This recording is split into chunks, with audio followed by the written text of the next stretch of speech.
I now call on the representative of Ethiopia for a second intervention.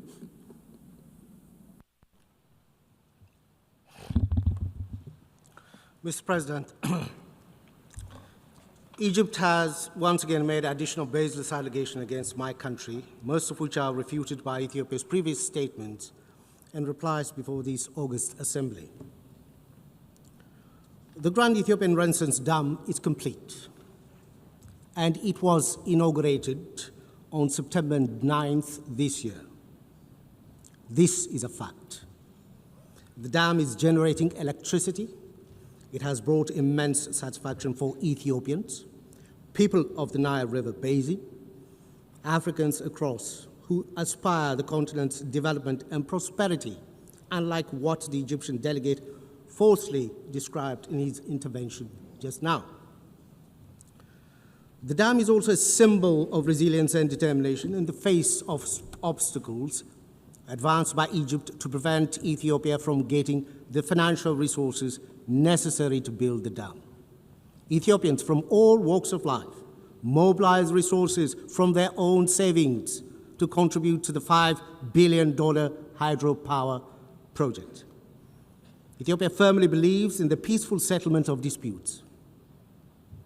Ethiopia initiated talks with downstream countries, provided them with the necessary details about the dam, and gave them updates on the progress in the filling of the dam. It signed the agreement on the Declaration of Principles on the dam project to agree on guidelines and rules on the first filling and annual operation of the dam. Ethiopia's conduct, in fact, reversed the age of unilateralism in the Nile River Basin that has been advanced by Egypt. Our efforts to find a mutually agreeable solution have been stymied by Egypt all the way. Egypt has hardly negotiated in good faith. Reaching an agreement has never been Egypt's objective. If it had been interested in collaborative approach, it would have joined the agreement on the Nile River Basin Cooperative Framework, which came into force on 13th October 2024. Nevertheless, Egypt wants a monopoly. In this century, that's not possible. The days of hegemony and colonial agreement are over.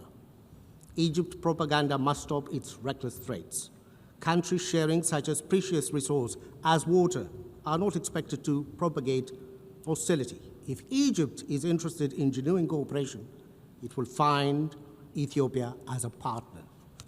Ethiopia remains hopeful to reinvigorate relations among all riparian countries of the Nile Basin based on the genuine desire for collaboration in joint development.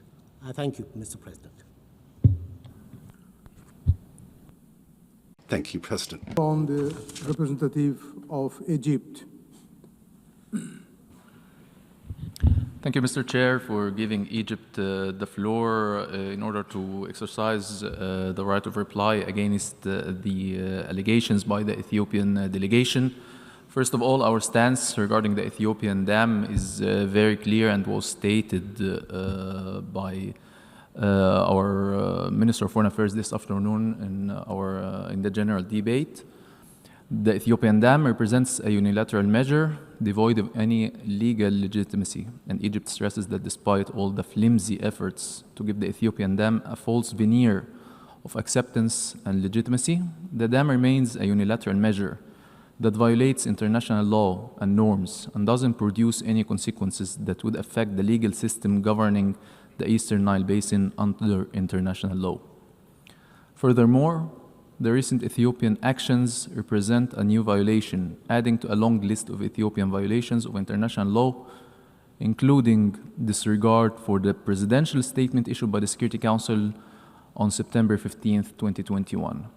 Having said that, Mr. Chair, allow me also to reply to the false allegations by the Ethiopian representative. Egypt categorically rejects all the false allegations made by the Ethiopian representative in response to the Egyptian statement during the GA debate in this afternoon. The Ethiopian side must first reflect and look at itself if it wants to identify those who are truly undermining stability, peace, and security on the continent. Ethiopia is the one that signed a memorandum of understanding that threatens the unity and sovereignty of Somalia, a sister African state, by recognizing a secession of its territorial integrity. A state that repeatedly attacks the Sudanese fashaqa and illicitly exploits its resources. This is Ethiopia, not Egypt. A state whose forces were rooted out of UNISFA peacekeeping mission. This is Ethiopia, not Egypt.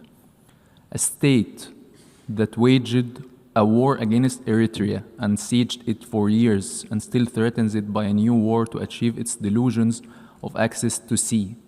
This is Ethiopia, not Egypt. A state that operates forces in Somalia outside the AU banner. This is Ethiopia, not Egypt. Ethiopia, which violates the established rules of international law and disregards the established African principle of sanctity of borders, believes it can control the Nile waters and deprive the downstream countries, Egypt and Sudan, of their historical right to the river's waters. Ethiopia must stop immersing itself in illusions of power and control and realize that its false accusations are nothing but fabrications and delusions stemming from a troubled internal situation that seeks to export its internal problems and create imaginary enemies for domestic consumption. Stable and civilized Egypt rises above this abhorrent approach. We call on Ethiopia to exercise wisdom, cease threatening its neighbors, and refrain from any measures that destabilize the continent. We call on Ethiopia to return to the African family as a pillar of peace and stability in the region, not as a threat or underminer. I thank you, Mr. Chair.